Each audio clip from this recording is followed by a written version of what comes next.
Mga kwentong sumasa inyo, mga damdaming sumasa puso. Kasama si Tony Aquino. Sumasa puso.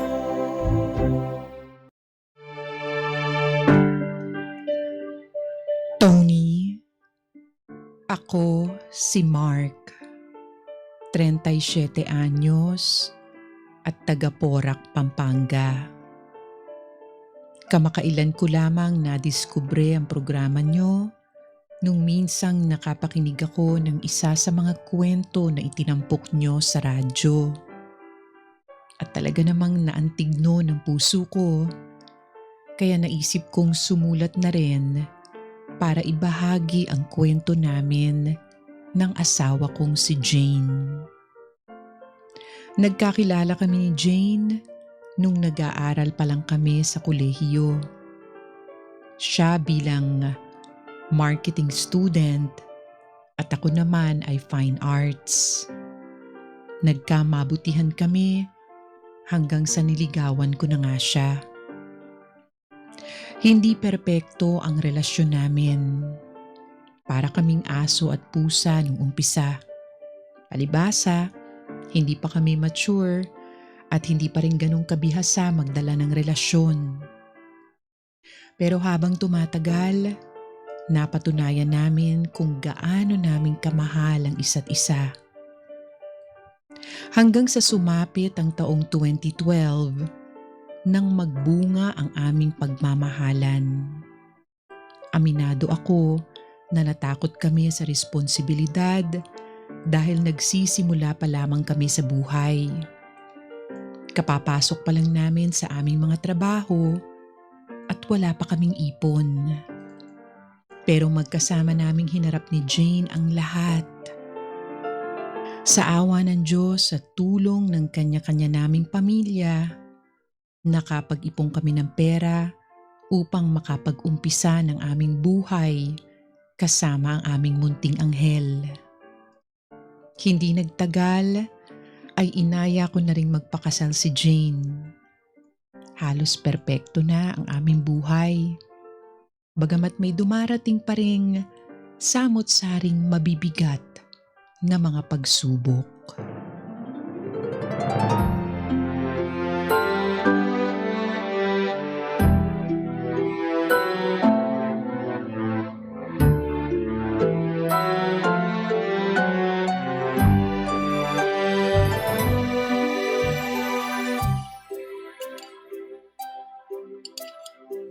Jane, ba't parang di mo ginagalaw yung pagkain mo? Ha? Wala naman. Wala lang akong ganang kumain. Busog ka ba? Naparami ba yung merienda nyo ni Ellie kanina? Hindi, Mark. Si Ellie nga lang ang pinakain ko ng merienda kanina. Nagtubig lang ako kasi wala talaga akong gana. Oh, edi mas lalong dapat lang na kumain ka. Wala ka pang kinakain ah. Di ka ba nakikinig?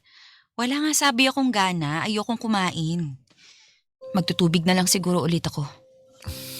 Jane naman, paano ka mabubusog ng tubig lang? May sakit ka ba?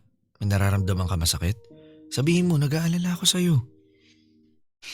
Masakit ang tiyan ko. Ha? Kailan pa? Ilang araw na rin eh. Pasumpong-sumpong.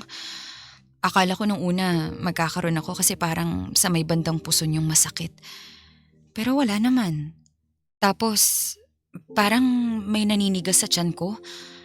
Parang kinakabag na hindi ko maawari basta masakit. Bukod dun, yung buong katawan ko masakit din. Ay, Wala na ako masyadong ginawa kanina dito sa bahay bukod sa pag-aalaga sa anak natin. Pero parang pagod na pagod ako. ba't ngayon mo lang sinabi sa akin yan? Sana nadala na agad kita sa ospital. Baka kung ano na yan. Kaya ko pa naman. Baka kulang lang ako sa pahinga kasi nga nung mga nakaraang araw alis tayo ng alis, 'di ba? Panay punta sa mga supplier natin at sa venue ng reception para asikasuhin yung kasal natin. Sa bagay, pero nag-aalala pa rin ako sa'yo eh. Baka kasi hindi ka talaga okay. Ipapahinga ko na lang muna to, Mark. Pasensya ka na kung pinag-alala kita, ha? Sus, wala kang dapat ihingi ng pasensya. Pero sigurado ka ba ayaw mo kumain kahit konti? Para lang may laman man lang yung tiyan mo. May inumin ka bang gamot? Meron sana. Meron diyang gamot sa sakit ng tiyan eh. Mas lalong kailangan mong kumain. Sige na, Jane. Kahit konti lang. Para malamanan lang yung tiyan mo. Sige na nga. Sakto may sabaw tong ulam mo. Teka, ipaghahain muna kita. Wag na. Kaya ko Hayaan naman mo eh. asikasuhin kita. O sige Upo ka na lang nga. dyan. Upo ka lang. Salamat. Ito, subuhan na lang kita ha. Mark, Sige na, kainin mo na to. ang dami naman yan. Bawasan mo. Okay, sige, ganun ba? Teka, bawasan ko. Ayan, sakto na lang yung dami nito ha. Sige na, Jane, kainin mo na. O sige. Ayan, ganyan yung isa pa. Namaya, magtutubig muna ako. Sige. Eto, tubig oh. Salamat. Ano, isa pang subo? O sige. Okay. Dito marami ha. Sakto lang to. Say ah. Anong saya ka dyan? Ginawa mo naman akong baby. Bakit? Baby naman talaga kita. Corny mo. Alam mo yan, matagal na akong corny. Yun nga yung nagustuhan mo sa akin eh. O hindi invento ka. Ay, talaga ba? O Sige. Okay, di okay. Hindi na kung hindi, pero kakainin mo na to. Sige na. Salamat, Mark ha. Salamat saan? Sa pagpapakain sa'yo? Oo. Sus, maliit na bagay lang naman to kumpara naman sa mga ginagawa mo para sa pamilya natin. Sa pag-aalaga mo sa anak natin. Sa pagsasakripisyo mo sa karir mo para matutukan yung pamilya natin. Malaking bagay pa rin na inaasikaso mo ko lalo ngayon na may nararamdaman ako. Kung wala ka o kung hindi ka nagboboluntaryo na subuan ako ng pagkain hindi talaga ako makakakain yan. Sana, Jane, gumaling ka na. Di ko kasi kaya na nakikita kang may sakit eh. Lalo na malapit na tayong ikasal. Gagaling ako no. Magaling yata ang tagapag-alaga ko. Siyempre naman, magaling talaga ako mag-alaga kaya sana maubos mo na tong pagkain mo. Kaso parang hindi ko talaga kayang ubusin yan. Masyadong marami. Sige, kahit kalahati lang. Tapos magtubig ka na lang para hindi ka ma-dehydrate. Okay lang yun? Sige, kain ka na para makainom ka na ng gamot. Makapagpahinga na rin pagkatapos.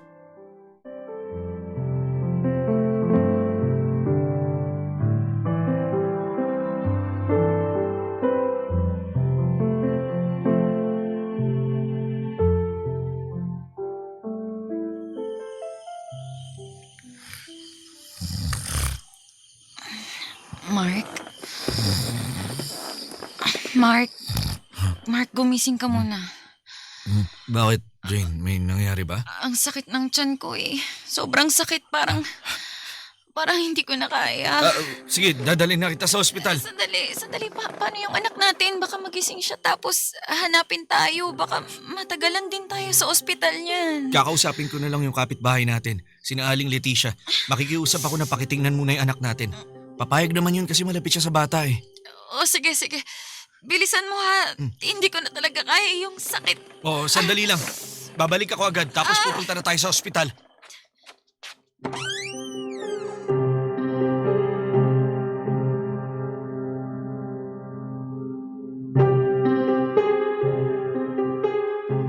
Tony, kabado ako nang sinugod ko sa ospital si Jane nung gabing yun. Mabilis naman siyang inasikaso ng mga doktor at binigyan ng paon ng lunas. Pawis na pawis ako at hindi mapakali habang naghihintay. Nung kinausap ako ng doktor, sakalang napanatag ang loob ko. Maayos na raw ang kalagayan ni Jane. Hindi na raw ito namimilipit sa sakit, pero magsasagawa daw sila ng mga test kay Jane para malaman ang punot dulo ng iniinda nito.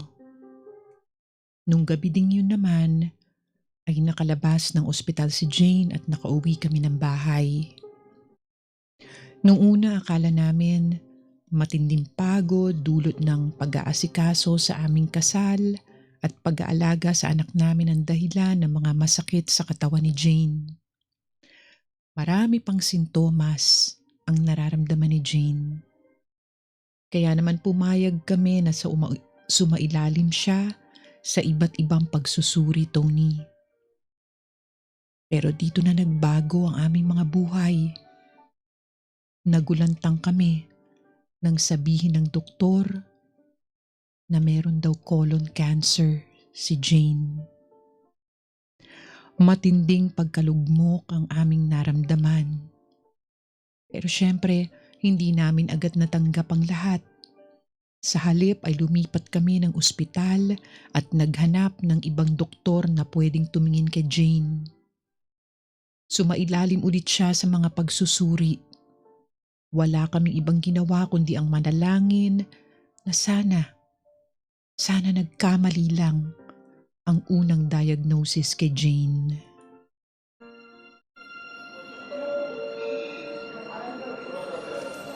Jane, kalma ka lang ha. Parating na raw si Doc para ipaliwanag sa atin yung resulta ng test sa'yo. Paano ko kakalma, Mark? Paano kung sabihin ni Doc na may cancer talaga ako? Huwag muna natin paunahan yung mga bagay. Kaya nga tayo nagpa-second opinion eh. Di dahil wala tayong tiwala dun sa unang resulta, kundi gusto lang natin makasigurado. Makasigurado na may cancer nga talaga ako? Sakaling meron nga, ano nang gagawin natin, ha? Harapin natin, gagamutin natin. Hindi biro ang gamutan, Mark. At kahit na may pera tayo sa ngayon, sigurado mauubos lang din yun dahil mahaba-habang prosesong pagpapagamot sa cancer. O ano naman? Ano naman? Ano naman kung mahabang proseso, kung magastos? Kailangan naman pabayaan na lang natin, di ba? Hindi naman pwede yun, Jane. Buhay mo yung nakasalalay dito. Kaya kahit na ano pa maging resulta ng test sa'yo, haharapin natin ang magkasama. Pasensya ka na, Mark, ha? Natatakot lang talaga ako sa posibilidad. Ako rin naman, pero baka nakakalimutan mo. Marami na tayong pagsubok na hinarap at nalagpasan. Kaya alam ko na makakaya natin to. Tama ka. Basta nandito lang ako. Kasama mo ako sa laban. Oo. Salamat. Magandang araw ho. Si Jane ho ba yung pasyente? Opo, Doc. Ako naman po yung asawa niya. Mabuti naman nandito ka, sir. Para magkasama niyong marinig yung resulta nitong test na ginawa namin sa asawa niyo. Ano po bang resulta, Doc? So, base dun sa unang colonoscopy ng asawa niyo, lumabas na meron siyang colon cancer. Kaya inulit natin para makasiguro at kinalulungkot ko pong sabihin pero pareho lamang po ang resulta sa test na ginawa natin ngayon kay Jane. Diyos ko. Paano pareho? Anong ibig yung sabihin? May cancer po talaga ang asawa niyo. Pambihira ito lalo na sa edad niya pero hindi naman malabo na magkaroon pa rin siya nito lalo na kung meron siyang history sa pamilya na nagkaroon na rin ng cancer. Meron na po yung tito ko. Tsaka yung isa kong pinsan. Nagka-cancer sila. Yun din yung kinamatay nila. Di totoo yan. Di totoo yan, Doc. Mark. Di totoo na may cancer si Jane. Di yan totoo.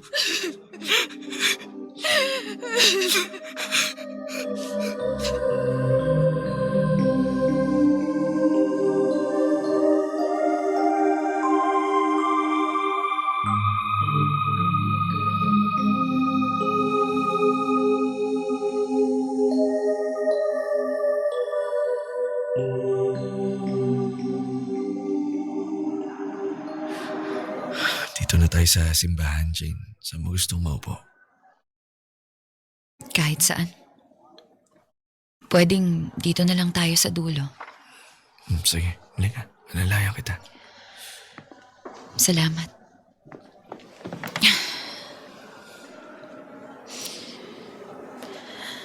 Gusto kong magdasal, Mark. Gusto kong ipagdasal tong pagsubok na pinagdaraanan natin. Sige. Ako rin. Dadasal para mas mapakinggan tayo ng Diyos.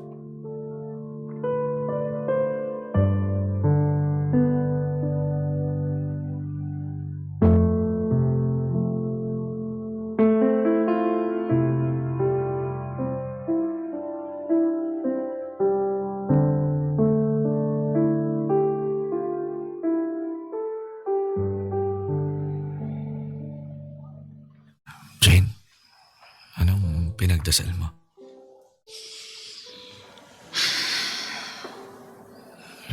Ako kasi kung tatanungin mo, syempre, pinagdasal ko na sana gumaling ka na. Hindi naman parang sipon at ubo lang ang cancer, Mark.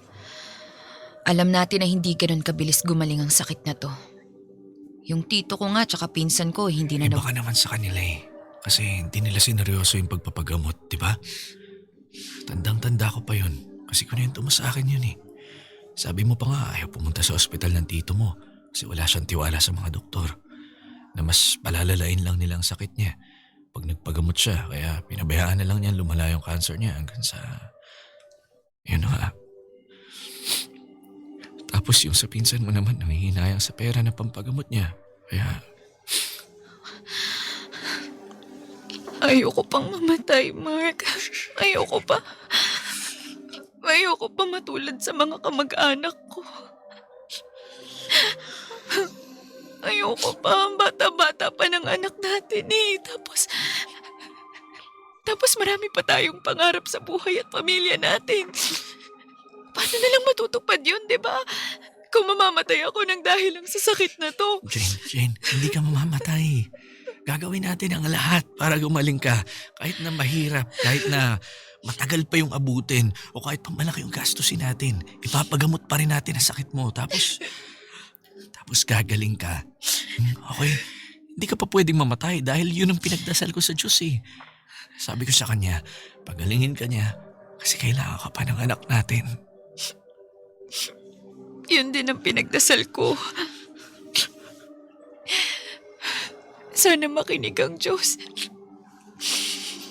Kasi kung hindi, parang ang daya naman niya, di ba? Sa dinami-rami ng masasamang tao sa mundo. Bakit ako pa?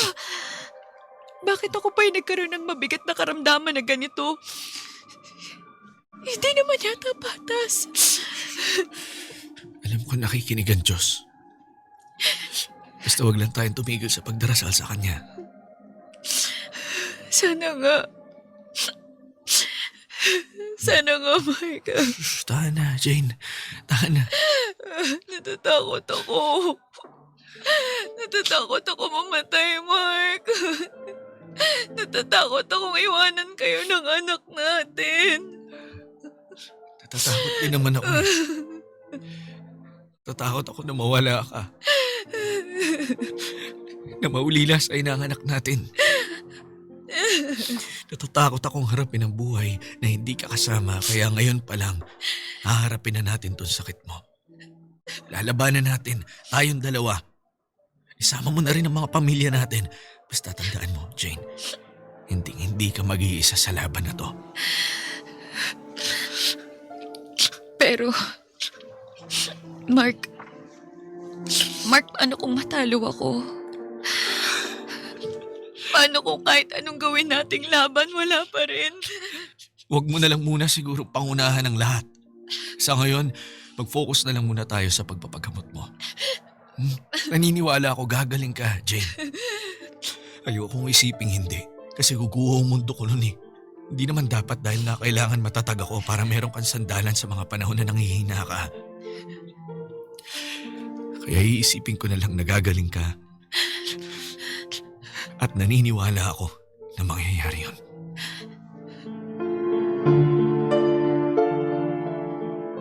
Tony, hindi ko na napigilang maiyak nang sabihin ni Jane ng paulit-ulit ang mga katagang ayaw pa niyang mamatay. Yun din kasi ang eksaktong pakiramdam ko.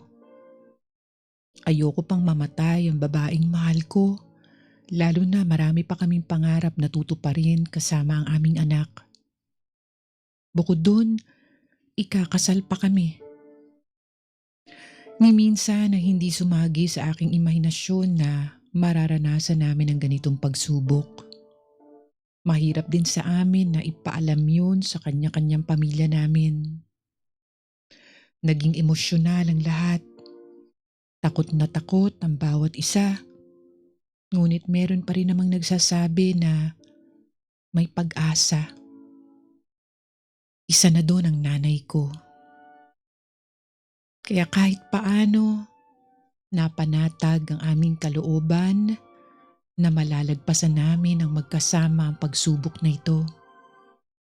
Alam ko, naniniwala ako na hindi ito ibibigay sa amin ng Diyos kung hindi namin kakayanin.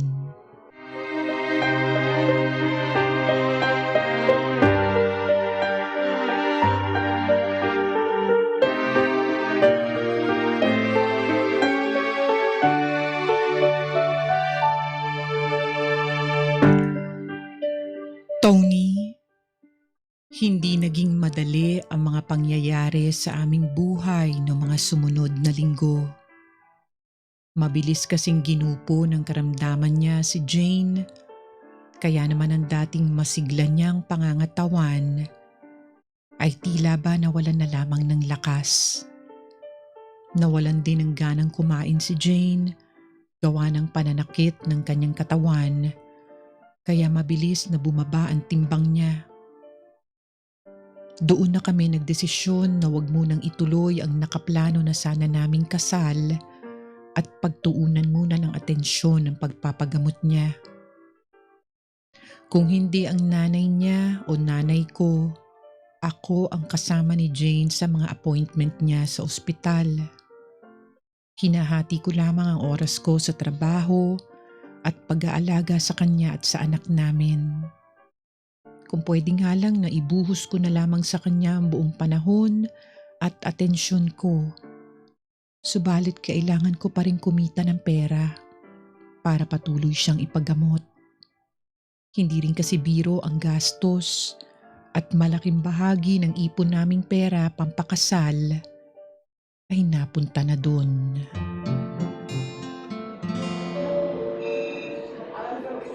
Jane, sorry, natagalan ako sa pagbili ng tubig kasi maraming tao sa convenience store. Tapos ang bagal pa ng cashier kaya Oo nga, ang tagal mo. Kaya umalis na naman si Doc.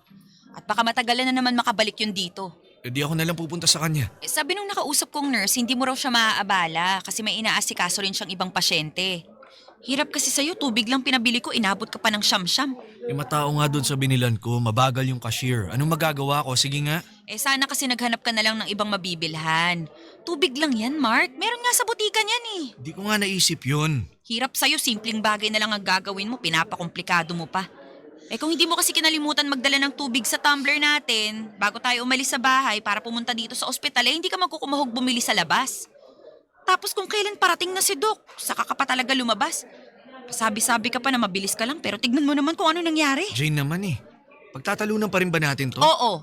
Bakit hindi? Nang dahil sa'yo matatagalan pa tayong makauwi. Mark, ayoko na dito sa ospital. Pag tumagal pa ako dito, baka mapadali ako mamatay. Ano ba sinasabi mo? Hindi ka mamamatay dito. Nagpunta nga tayo rito para magpagamot ka, di ba? Palibhasa, hindi ikaw ang may sakit. Hindi ikaw ang nasa kalagayan ko kaya hindi mo ako naiintindihan. Hindi ko lang naiintindihan ngayon. Yung kinagagalit mo sa akin. Kanina pa mainit yung ulo mo Ay, hindi lang pala kanina, kundi kahapon pa. Pati nung nakaraang araw. Konting kibot ko lang, may nasasabi ka na agad. Konting kibot mo kasi palpak na agad. Sinong hindi magbubunga nga nun? Mas mabuti pa yata si nanay na lang ang kasama ko para hindi ako nungungunsumi ng ganito. Pag ikaw kasing sumasama sa akin sa mga gamutan ko imbes na mabilis, lalo pang napapatagal Sobra ka naman magsalita. Bakit? Sa'yo naman talaga ang totoo Hirap mong turuan, dami mo pagkakamali. Mas lutang ka pa kaysa sa akin Ako tong pinapasukan ng maraming gamot sa katawan. Alam mo, ewan ko sa'yo Mark, nakakainis ka.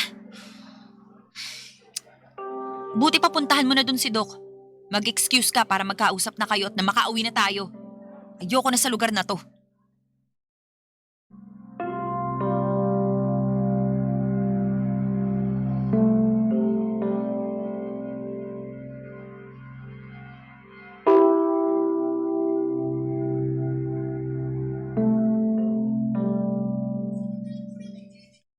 Eli, anak, kain ka marami ha. Ito, bukang mo bibig mo. Sige na, kain ka pa. Mark! Ayan, very good. Galing naman kumain ng anak namin. Nguyay mo mabuti ha. Tapos magtubig ka para malunok mo ng maayos. Mark! Mo. Mark, halika nga muna dito sandali. Okay na? Wala nang laman mouth mo? Tingin nga si Papa. Mark! Yan. Ay, teka, sandali. Pinapakain ko lang si Ellie. Saglit lang, pumunta ka muna rito. Sige, teka lang, papunta na ako. Nak, kain ka lang ha. Puntahan ko lang si mama mo. Jane, Bakit ba ngayon ka lang? Hindi mo ba naririnig? Kanina pa kita tinatawag. Nakailang tawag na ako sa pangalan mo, panay sigaw pa nga ako, hindi mo pa rin ako naririnig. Pinapakain ko kasi yung anak natin, Jane. Marunong naman ng kumain yung anak mo eh. Basta hainan mo lang siya ng pagkain, ayos na yun. Hindi mo na siya kailangan subuan. Hirap sa'yo, tinuturuan mong dumipende sa'yo si Ellie. Di naman sa ganun. Paano hindi? Yun nga yung nakikita ko. Tsaka mas kailangan kita ngayon kaysa sa anak natin. Bakit? Ano ba nangyari?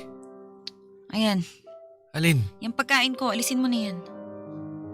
Jane, halos wala pang bawas to ha. Sabi mo kaya mo nang kumain mag-isa kaya hindi na kita sinusubuan.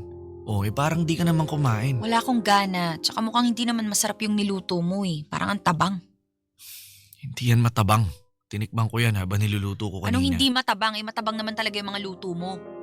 Kaya tuloy lalong nakakawala ng gana kumain eh. Bis na gumaling ako agad, lalo pang lumalala ang sakit ko sa'yo. Parang mo na rin sinabi na kasalanan ko pa eh. Ikaw nga itong pinagmamalasakitan dyan. Alam mo, nakakasakit ka na eh. Kung makapagsalita ka parang wala na akong ginawang tama. Hindi rin naman madali lahat para sa akin. Isa nagre-reklamo ako ha. Pero ang hirap kayong pagsabay ng pagtatrabaho, pag-aalaga sa'yo at pag-aasikaso sa anak natin. Samahan mo pa ng pagluluto, paglilinis dito sa bahay. Kung dyan palang nahihirapan ka na, tinanong mo ba ako kung nadadalian ako sa sitwasyon ko ngayon? Hindi naman, di ba?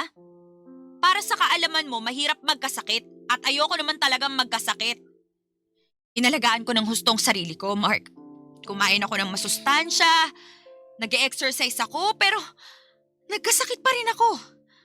Kaya imbes na magampanan ko na maayos ang pagiging nanay sa anak natin at partner mo, nakaratay ako rito sa higaan. Nangihina. Palaging may masakit at humihingi ng tulong. Kasi hindi ko kayang gawin yung mga bagay kung ako lang eh. Kaya sana, bago mo sabihin na nahihirapan ka, na hindi madali ang lahat sa'yo, isipin mo muna yung kalagayan ko. Sorry Jane, hindi ko sinasadya. Madali lang naman yan eh. Kung ayaw mo na ako alagaan, pwede naman.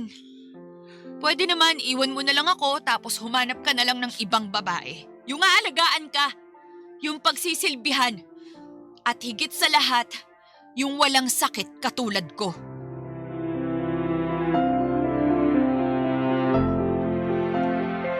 Tony, dahil sa naghalo-halong puyat at pagod, samahan pa ng pag-aalala sa kung paano na ang mga paparating na gastusin, tumaas ang emosyon ko at hindi ko na napigilang maglabas ng saloobin kay Jane.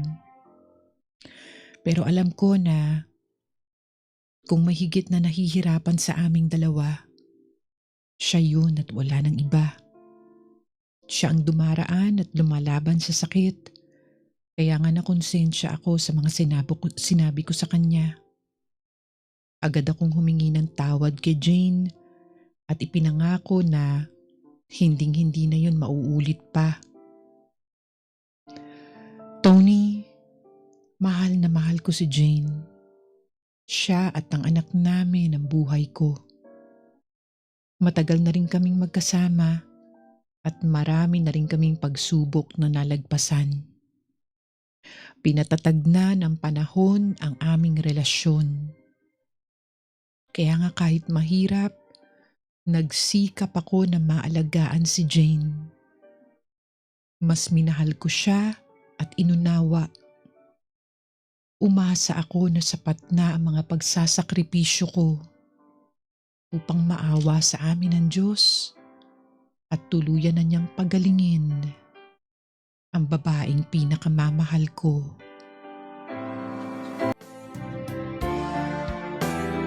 Jane, tulog ka na ba? Hindi ba? Bakit? Akala ko lang tulog ka na kasi nakapikit yung mga mata mo tapos... Buhay pa ako, Mark. Huwag ka mag-alala. Di pa ako kukunin ni Lord. Jane naman eh. Akala mo yata hindi ko alam na palagi mong chinecheck kung humihinga pa ako. Kung natutulog lang ba ako eh. Pasensya ka na. Wala ka namang dapat ihingi ng pasensya. Normal lang yun. Kasi kung ako man yung nasa kalagayan mo, mag-aalala at matatakot din ako.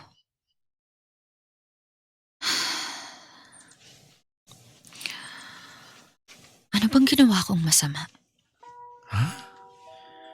Bakit mo naman natanong yan? Siyempre wala kang ginawang masama. Hindi, napaisip lang ako eh. Kasi kung wala, bakit ako pinaparusahan ng ganito? Bakit kailangan ko pang magkasakit ng malubha? Bakit ako pa? Yan din ang paulit-ulit kong tanong sa Diyos na hanggang ngayon hindi ko pa mahanapan ng sagot. Wala naman kasi yatang sagot. Lalo lang tuloy sumisikip ang dibdib ko kasi hindi na talaga patas. Alam ng Diyos, marami pa akong pangarap pero eto, binigyan niya ako ng sakit na mababa ang tsansa na gumaling at mabuhay. Jane, huwag mo sabihin yan. Alam naman natin na hindi bumubuti ang kalagayan ko, di ba? Hindi na rin tinatanggap ng katawan ko yung mga gamot na dapat magpapagaling sa akin. Alam ko yun, Mark. Nararamdaman ko. Pero baka may magawa pa yung mga doktor mo. 'Di ba? Sabi nila meron silang susubukang gawin. Magtiwala lang tayo sa kanila, Jane.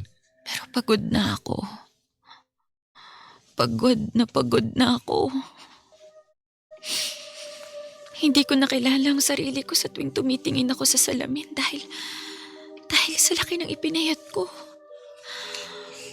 Yung buhok ko, dati, masigla, malago, wala na. Nalagas na. Tapos, ang dami ko pong pasa sa katawan. Ang dami-daming masakit sa katawan ko.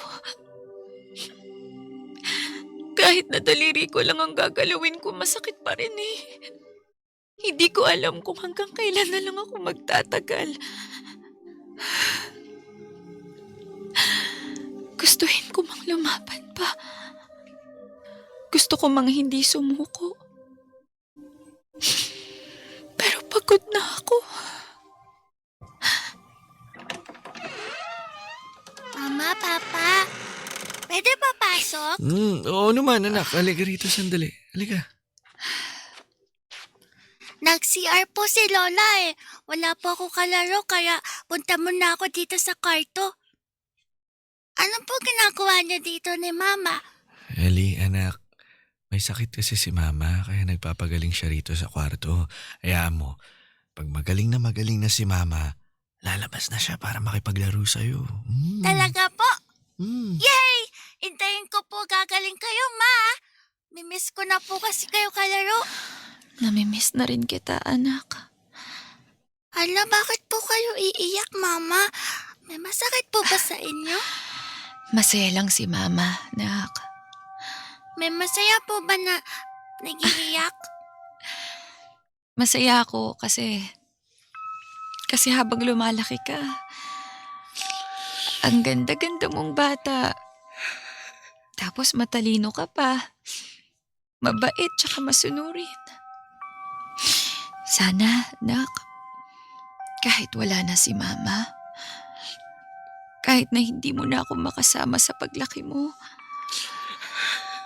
huwag ka pa rin magbabago, ha? Dapat maging mabait ka pa rin. Masunurin kay Papa, kay Tito, kay Tita, tsaka kina lolo't lola mo. Naiintindihan mo ba ako? Opo, pero saan po ba kayo pupunta, Mama? Sa malayo, anak. Di na po ba kayo babalik? Anak, kahit gustuhin ko. Baka hindi na eh. Sama niyo po si Papa? Iwan niyo na po ako? Hindi anak. Hindi alis ang mama mo. Hindi rin ako alis. Walang aalis sa amin. Kaya hindi ka may iwan mag-isa. Ay, mawalang galang na ha. Nagbanyo kasi ako tapos pagtingin ko sa sala wala na si Ellie. Andito lang pala siya. Nay, kunin niyo po muna si Ellie. Pumasyal po muna kayo sa labas para naman malibang siya. Ay, sige. Ellie, halika muna rito apo ha. Lalabas tayo at pupunta tayo dun sa plaza. Diba nung nakaraang araw mo pa gustong pumunta doon? Opo, Lola. Ay siya, sige. Halika na. Huwag mo na munang guluhin ang mama mo dyan ha, kasi nagpapahinga siya. Apa, Mauna na muna kami, nak, ha? Sige po, Nay. Mark, bakit mo naman sinabi kay Ellie ang bagay na yun? Pinapaasa mo lang siya, nagagaling pa ako eh. Alam naman nating hindi na, di ba? May hihirapan at masasaktan lang ang anak natin kapag namatay ako. Sige nga, paano mo ipapaliwanag sa kanya ang lahat? Hindi ko lang kasi kayang tanggapin na posibleng mawala ka sa amin. Jane, ayoko. Hindi ko kaya. Hindi ko rin kaya. Pero wala na tayong magagawa. Kailangan nating kayanin kasi mangyayari pa rin yun sa ayaw at sa gusto natin.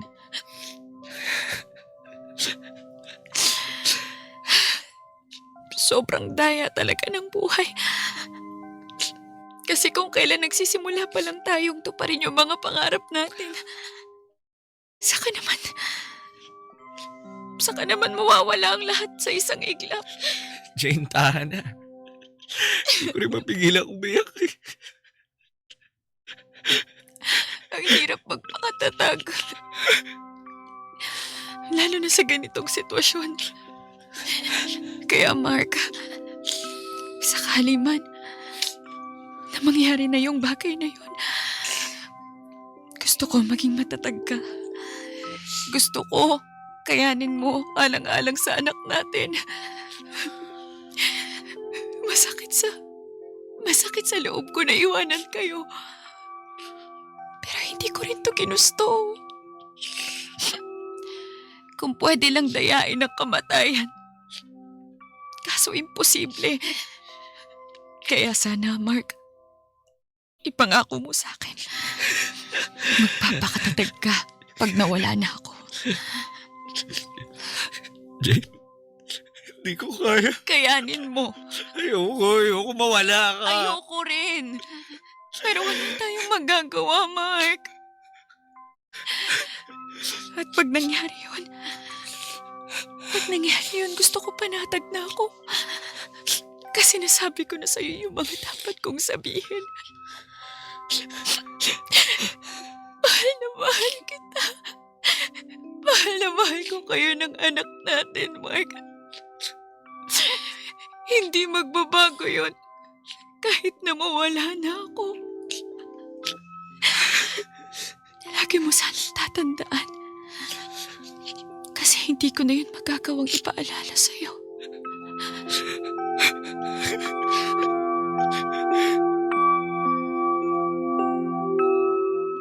Tony, naubusan na ako ng mga salitang sasabihin. Kaya luha na lamang ang nagpaliwanag ng sakit na aking nadarama. Ayokong tanggapin ang mga habilin ni Jane. Dahil pag ginawa ko yun, para ko na ring tinanggap na hindi na siya gagaling. Sa bawat salitang sinasabi niya, lalong tumitindi ang sakit na aking nadarama. Sabayan pa ng takot na baka anumang sandali, mawala na sa piling ko si Jane. Sa kabila ng lahat, patuloy pa rin kaming umaasa ng himala na ibabalita na lang sa amin ng mga doktor ni Jane na unti-unti nang bumubuti ang kalagayan niya, na nawala na ang cancer niya at magaling na siya. Ngunit ang mga bagay na yun ay isa na lamang parte ng pangarap namin na hindi na matutupad kahit kailan. Taong 2019, pumanaw si Jane. Tuluyan ng inagaw ng kamatayan ang babaeng mahal ko.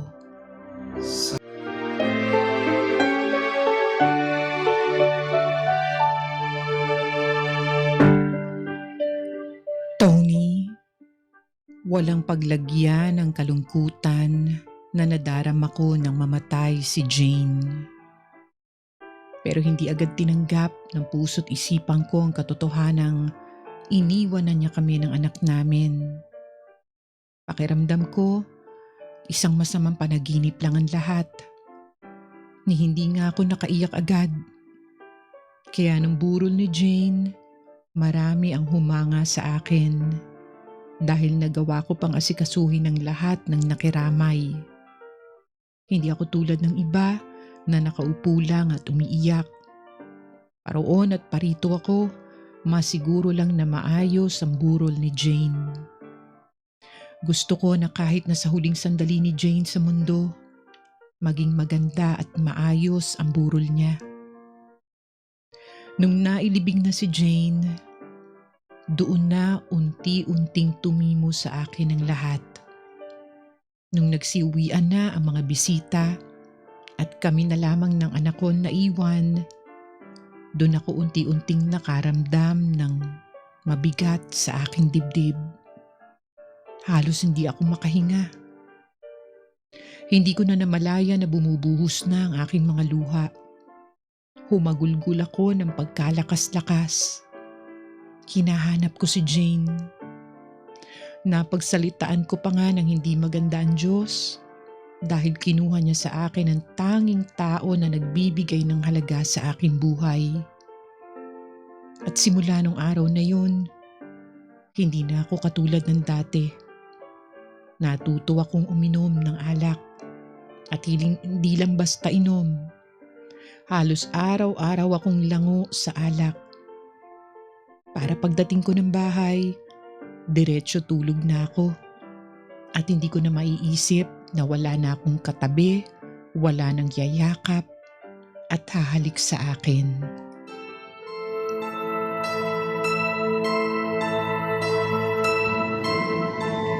Jane, sandali lang ha. Kakasama na tayo ulit. Miss na kita eh. Gusto na kita makita. Ang hirap, Jane. Ang hirap ang buhay nang wala ka. Nakakapagod. Wala na akong makausap. Wala na akong pagsumbungan. Wala na nakakaintindi sa akin.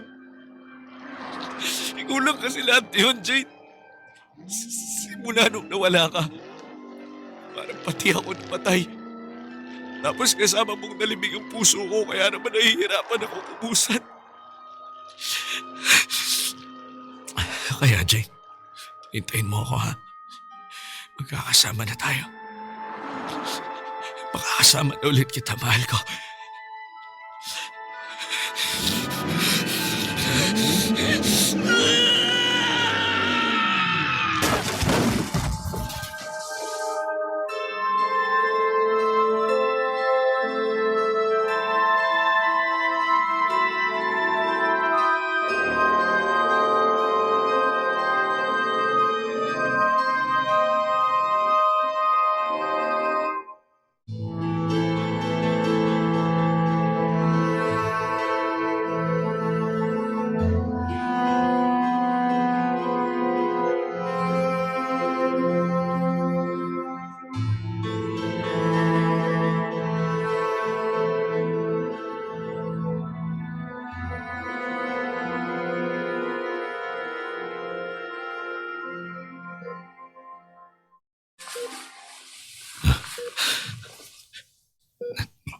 Nasaan ako?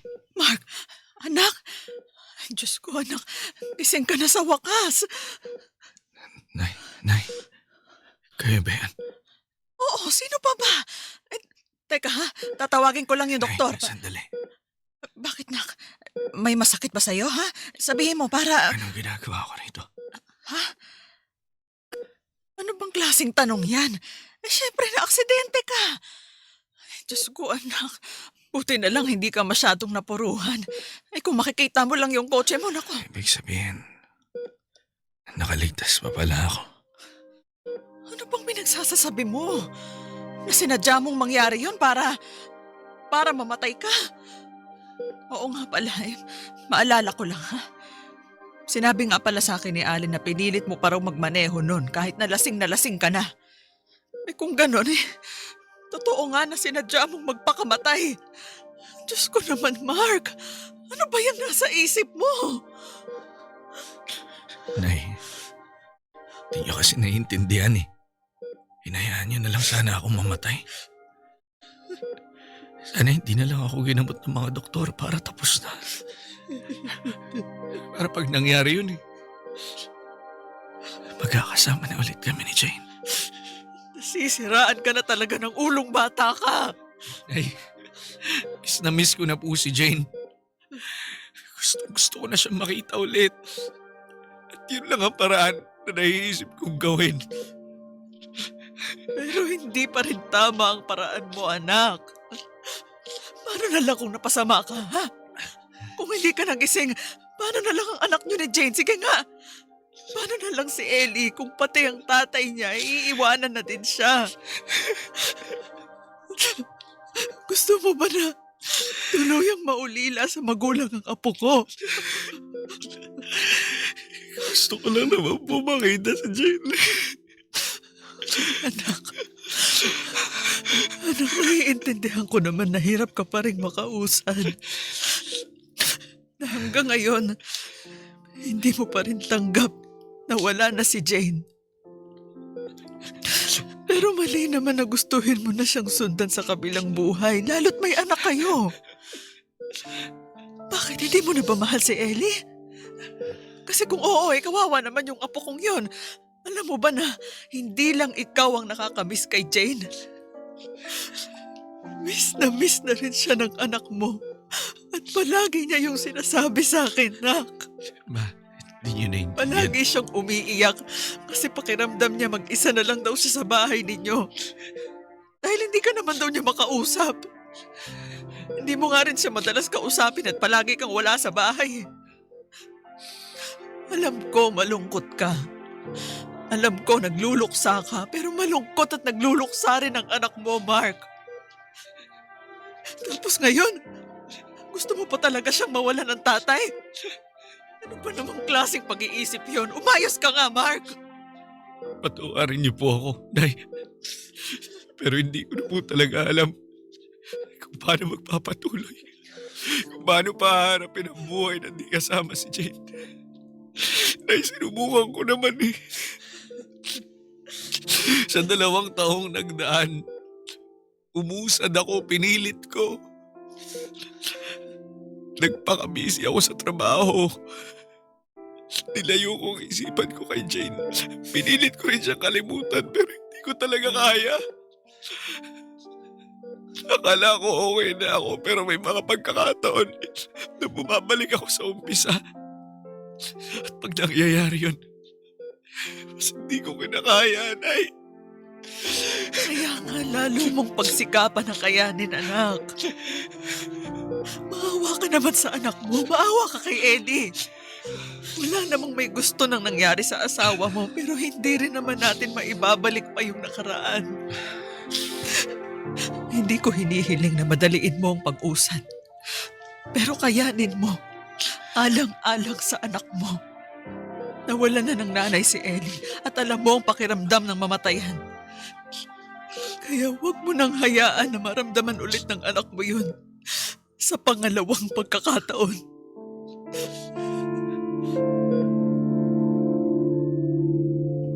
Tony, ibang klase ang sakit na nadarama ko nung iniwang kami ni Jane. Na para bang hinding-hindi na ako maghihilom kahit na lumipas pa ang mahabang panahon. Sapagkat hindi lang si Jane ang namatay nung araw na yon. Ako rin. Ang pinagkaiba lang namin, siya lang ang tumigil sa paghinga. Samantalang ako ay naiwan para sa pilitang ipagpatuloy ang buhay na hindi siya kasama. Pero natauhan din naman ako sa mga sinabi ni nanay. Sa sobrang abala ko sa sarili kong pagluluksa, nalimutan ko na may isa pang mahalagang tao sa aking buhay. Napagtanto ko na ang anak namin ni Jane ang kaisa-isang buhay na alaala na iniwan niya sa akin. Kaya alam ko na dapat akong magpakatatag para sa kanya. At isa pa, nangako ako kay Jane na aalagaan at poprotektahan ko ang anak namin. At dapat ipadama ko sa kanya ang buong pagmamahal ko para hindi maramdaman ng anak ko na ulila na siya sa ina. Ngunit mahirap pa rin gawin yon Lalo palagi naming naaalala si Jane sa bawat sulok ng bahay namin. Kaya nga upang makausad, nakapagdesisyon akong gawin ang isang bagay na hindi ko akalaing magagawa ko.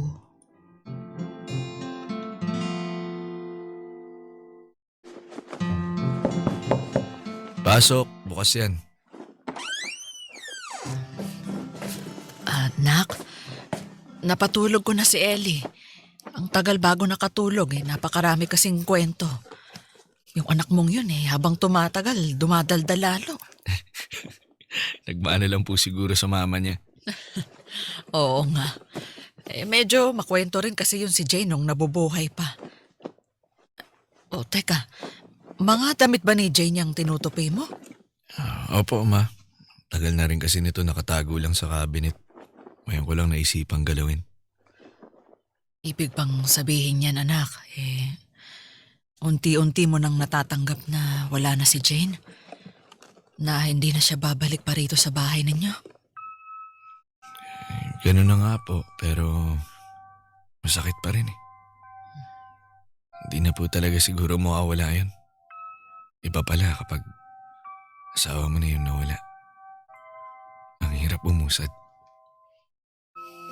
Oo. Mahirap naman talagang umusad, kaya nga hanga ako sa'yo. Kasi kahit mahirap kinakaya mo pa rin anak. Kung ako lang, baka hindi ko talaga kayanin pero nandiyan po si Ellie.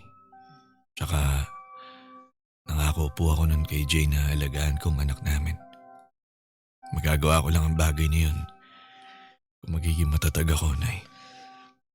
Tama naman anak. Sigurado ako na matutuwa si Jane kasi tinutupad mo yung pangako mo sa kanya. Ano na bang plano mong gawin dito sa mga damit ng asawa mo, nak? Bakit yung iba nilalagay mo sa karton? Plano ko po sanang i-donate sa charity na palagi namin pinupuntahan ng araw. Marami pa kasi rito yung maayos Tsaka pwede nilang mapakinabangan. Sigurado naman po ako na yun din yung gusto ni Jane na gawin ko. Kaysa naman masira lang sa pagkakatago yung mga damit tsaka gamit niya. Kahit kailan talaga, napaka mapagbigay ng batang yon. Sayang nga lang dahil pinaghiwalay agad kayo ng kamatayan. Kung minsan, hindi talaga patas ang mundo sa lahat ng tao. Alam ko naman po na balang araw magkakasama kami ulit ni Jane. Pero sa ngayon, gusto ko muna magpatuloy. Mabuhay para sa anak namin. Kaso hindi ko pong magagawa yun kung dito pa rin kami sa apartment na to titira, Nay. Anong ibig mong sabihin, anak? Nahihirapan kaming umusad ni Ellie dahil punong-puno ng alaala ni Jane ang bawat sulok ng bahay na to. Kaya nagdesisyon po ako na lumipat kami ng apartment. Sigurado ka na ba dyan, nak? Opo, Nay. Gusto ko magsimula ulit kami ni Ellie sa bago naming lilipatan. Pero di naman ibig sabihin ay kakalimutan na namin si Jane. Lagi pa rin namin siyang kasama ni Ellie sa puso at isipan namin. Lalo na ako. Ni minsan, di siya nawala sa mga alaala ko. Pag masaya ako, naiisip ko siya. Pag malungkot ako, naiisip ko siya. Pag nangungulila ako sa kanya, naiisip ko pa rin siya. Sa lahat ng mga ginagawa at gagawin ko sa buhay, palagi ko siyang naisip. Sana merong hagdan papuntang langit, no? Kung pwede nating gamitin, kaya tayo para madalaw natin yung mga mahal natin sa buhay na pumanaw na sa mundo. Kasi kung meron lang, baka lagi ako nandun para makita si Jane. Para makipagkwentuhan sa kanya. Para matitigan siya. Para sabihin ko gaano ko siya kamahal. Sigurado ako nagugustuhin din ni Jane ang mga sinabi mo.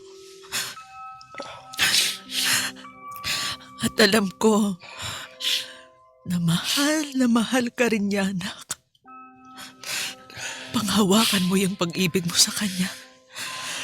Hanggang dumating ang araw na muli na kayong magkikita.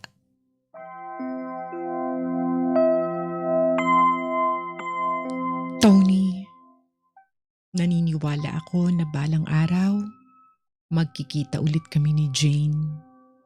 Kung saan hindi na kami magkakalayong muli. Pero habang hindi pa nangyayari yon, gusto ko munang sulitin ang mga panahon ko sa mundo na kasama ang anak namin si Ellie. Kailangan pa niya ako bilang ama, kaya gagawin ko ang lahat upang matupad ko ang aking tungkulin. Tony, naway hayaan niyo sana akong magbigay ng mensahe sa aking mahal na asawa. Jane, kung nasaan ka man ngayon, mahal na mahal kita. Dalawin mo ko sa panaginip ko, ha? Yakapin mo kami ni Ellie kahit na sa pamamagitan lamang ng hangin.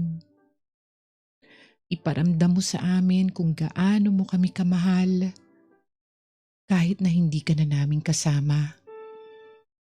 Tandaan mo na lumipas man ang mahabang panahon, hinding-hindi magbabago ang pagmamahal ko sa'yo. Hanggang dito na lang at salamat sa pakikinig sa aking kwento. Sumasa puso, Mark.